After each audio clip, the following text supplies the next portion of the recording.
नमस्कार मंडळी, आज आपण तळणीचे मोदक बनवूया।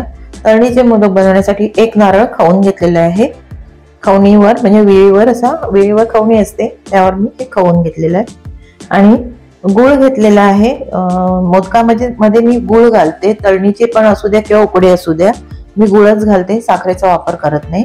काहींचं म्हणणं असतं की गूळ घातल्याने मोदक नरम पडतात, पण आपण पीठ जे मळतो ते कशा पद्धतीने मळतो त्यावर अवलंबून असतं की ते मोदक नरम आणि कडक राहणं। हे ते तुम्हाला पुढे व्हिडिओमध्ये दिसणारच मी कशा पद्धतीने बनवते।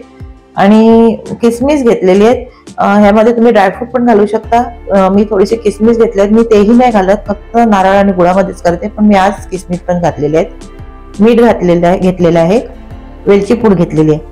आणि पीठ बांधण्यासाठी मी गव्हाचं पीठ घेतलेलं आहे 1 कप एवढं, आणि तितकाच 1 कप इतकं मैदा घेतलेला आहे। तुम्ही फक्त मैदा पण घेऊ शकता, फक्त गव्हाचं पीठ पण घेऊ शकता, किंवा अर्धा पण घेऊ शकता। गव्हाच्या पिठामध्ये असलं तरी काय नरम होत नाही, गैरसमज आहे तो। कारण पीठ जे बांधतो ना आपण, ते पीठ घट्ट बांधायचं आणि त्याला तुपाचं मोहन घालायचं, तर पीठ बिलकुल 5 दिवस तुम्ही बाहेर लाडू ठेवले बिलकुल नरम होत नाही। तर आता आपण सर्वप्रथम पीठ मळून घेऊया। आणि ह्याचं दोन्ही पीठ, मैदा आणि गव्हाचं पीठ एकत्र करून घेतलं, त्यामध्ये मीठ घालून घ्यायचे। 3 ते 4 चमचे एवढं मी तूप एकदम कडक गरम करून घेतलेलं आहे, आणि त्या तुपाचं मोहन ह्यावर घालून घ्यायचे बघा। म्हणजे असं जर तुम्ही पीठ बांधलं तर ते बिलकुल नरम होणार नाही लाडू।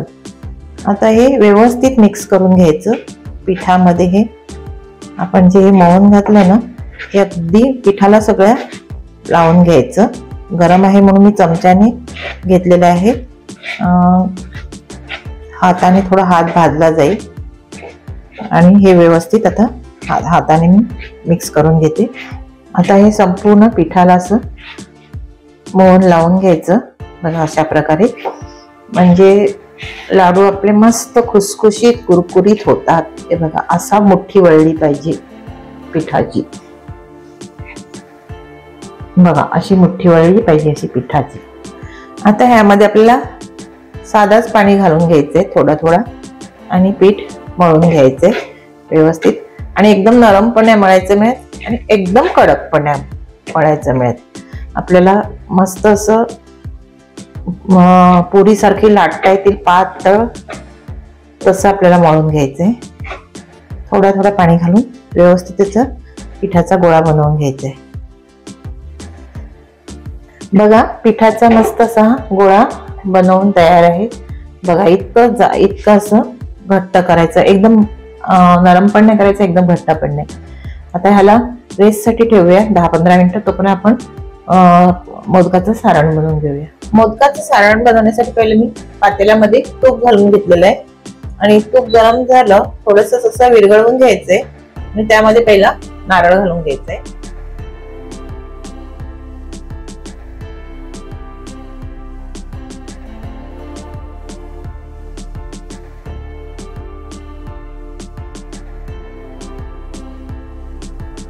नारळ थोडासा परतून घ्यायचंय, आणि लगेचच दूध घालून घ्यायचंय।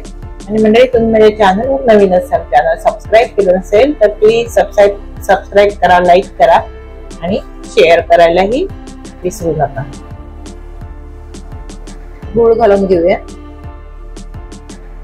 गूळ पावडरचं गूळ घेतलेलं आहे मी। तुम्ही घरी जे आख असेल तर ते, म्हणजे भेळी असते ते पण तुम्ही फोडून घेऊ शकता।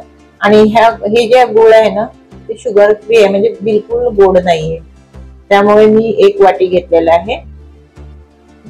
आणि 1 वाटी घातलं तरी बिलकुल लाडू हे गोड नाही लागणार नाही, कारण मी हे शुगर फ्री मिळतं गूळ ते आणलेलं आहे। ह्यामध्येच किसमिस घालून घ्यायचे, ड्रायफ्रूट असतील तर ड्रायफ्रूट पण असेल पटकन घालून घ्यायचे, वेलची पूड पण घालून घ्यायची। आता व्यवस्थित गूळ विरघळेपर्यंत आपल्याला मस्त असं हे सारण मोदकाचं शिजवून घ्यायचंय। अगदी नारळ असा ट्रान्सपरंट झाला पाहिजे, पारदर्शी असा नारळ होईपर्यंत आपल्याला हे मोदकाचं सारण शिजवून घ्यायचंय। म्हणजे गूळ पण विरघळलं जातं आणि नारळ पण जेव्हा शिजतो तेव्हा ते पारदर्शी जसं होऊन जातं।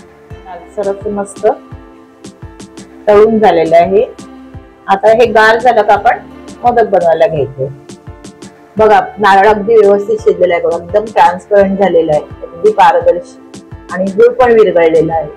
सारण जे हे सारण बनवलं ते थंड झालेलं आहे आणि पीठ पण अगदी मस्त मुरलेलं आहे। आता ह्याचे छोटे छोटे गोळे बनवायचे आणि आता मोदक बनवायला सुरुवात करायची। पिठाचा असा छोटासा असा गोळा घ्यायचा, बघा अशा प्रकारे एक पुरी सारखा आपल्याला हा गोळा घेऊन आपल्याला असं लाटून घ्यायचंय। पीठ वगैरे नाही लावायचं, कारण आपण त्यामध्ये ना मोहन घातलेलं आहे ना, त्यामुळे पीठ लावायची गरजच नाही। तर अशा पद्धतीने असं पातळ लाटून घ्यायचं, पुरी लाटून घ्यायची आणि त्यामध्ये सारण भरायचं आणि मोदक करून टाकायचे, बघा अशा प्रकारे।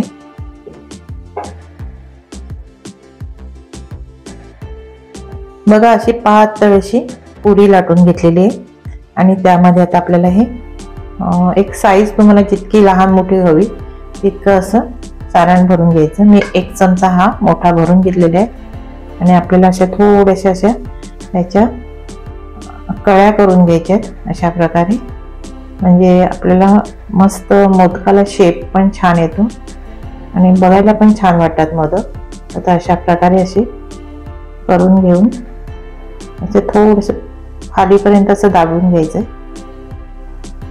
मला जास्त काही डिझाईन करता येत नाही, पण जितकी जमते तितकी मी करते। तर तळणीच्या मोदकाला होऊन जातात, थोडंसं आपले उकडीचे असतात ना ते गडबड करतात, तळणीच्याला होऊन जातात कळ्या अशा काढल्यावर।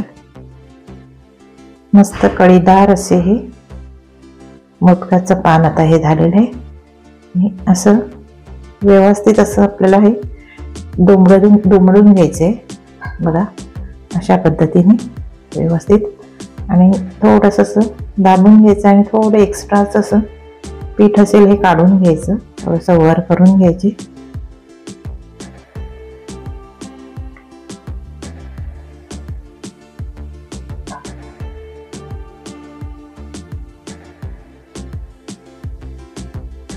आता हे आपला असा मोदक तयार झाला। अशा प्रकारे मी सगळे बनवून घेते।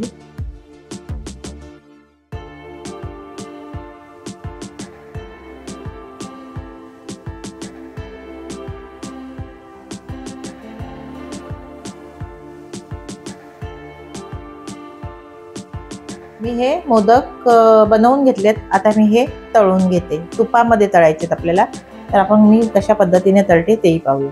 ठेवलेलं आहे, छोटीशी कढई घेतलेली आहे आणि छोटीशी कढई घेण्याचं कारण पण आहे, त्यामध्ये अगदी 5-6 लाडू मावले जातील इतकीच मी घेतलेली आहे।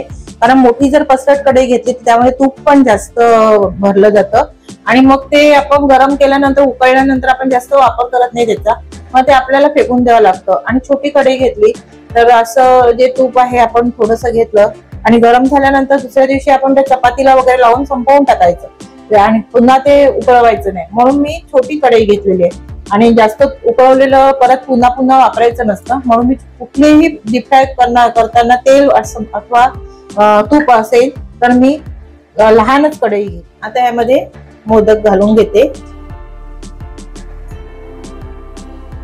तेल गरमच आहे, तूप गरमच आहे। त्यामध्ये आता हे सगळे असे जितके मावतील तितके मी पहिले सोडून घेते, 5 घालून घेतले।